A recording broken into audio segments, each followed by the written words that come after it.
Scatter by Mark Blackburn. Dartmoor has always felt like an elemental magnet pulling at me, though I've spent decades in London and was born in the southeast. I've even told my wife I want to have my ashes scattered there, flung from the top of Sheepstall. I suppose the attraction began when I was striving away in the capital, intent on working all hours to progress my career. Release came with weekends on and hikes across Dartmoor, perhaps staying at a landmark trust property like Letterford and traipsing through the mist for a pint at the Warren House Inn. In 1999, just after my 40th birthday, life took one of those downward turns. I lost my job and felt burnt out.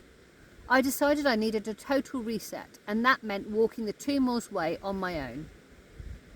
I parked my car in Drew Stainton, about halfway on my route, and a relative gave me a lift to Lynmouth, where I spent the night before, heading south.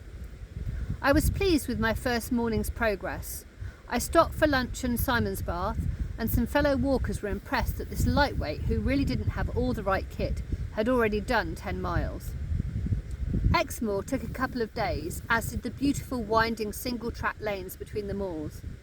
And then my favourite building came into sight, the prow of the wonderful Lutyens-designed arts and crafts stone monolith, which is Castle Drogo, thrusting out from the hillside woods.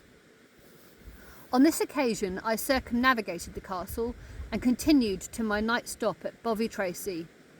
It was August, and up to this point I'd had lovely weather, but the next morning I emerged from the pub to thick fog. I could barely see my nose in front of me. Thank heavens for compasses. The mist turned to rain, and by the time I reached my next overnight at Holme, I was thoroughly soaked. I discovered that waterproofs are only such up to a point. The front passed through overnight, and I woke up to another fine day for the final stretch to Ivy Bridge, where my wife joined me off the train for a celebratory dinner. There does, however, seem to be something a little incomplete about terminating the walk just a few miles from the coast, even if I had traversed both moors. So the next day we made our way via footpaths to the coast near Kingston, where we had a fine view of Burr Island. Our budget didn't extend to stay there, but it did extend to getting a taxi back to the car at Drew Stainton. That really was the only way. My reset worked. I felt ready again for fresh challenges and whatever life threw at me next. But I didn't have to face those challenges quite yet. There was another reason for leaving the car in Drew Stainton. We were spending another week there, in a National Trust cottage.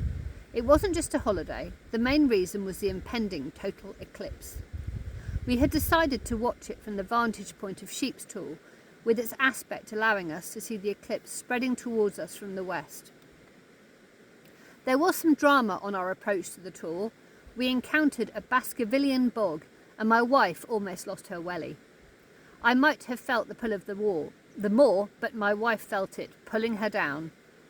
Fortunately, I managed to pull her out and the welly, without ensnaring myself, and we made it to the top of the tour with time to spare, joining a sizable but relaxed and cheerful little crowd. It was a little overcast, but this in no way diminished the effect.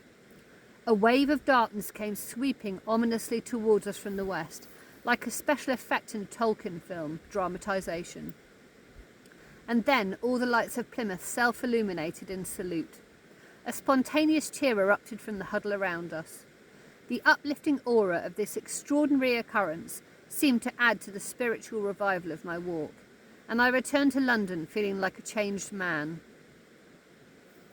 A quarter of a century has passed since then, and we've moved to Somerset, so the visits to Dartmoor are easier and more frequent, and I'm now a writer, not a businessman. In a strange way of completing the circle, I won last year's South Hams Litfest Short Story Prize. As I consider my remaining days, I wouldn't exactly say I'm looking forward to having my ashes flung from Sheepstall, but I am very happy that they will be scattered across the moor.